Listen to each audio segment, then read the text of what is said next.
You ask Tiger to solve. This deals with linear equations with one unknown. The final result is w equals 5/6. Let's solve it step by step. Group all constants on the right side of the equation. Add 50 to both sides. Simplify the arithmetic.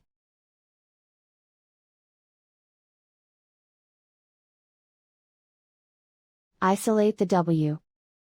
Divide both sides by 60. Simplify the fraction. Find the greatest common factor of the numerator and denominator.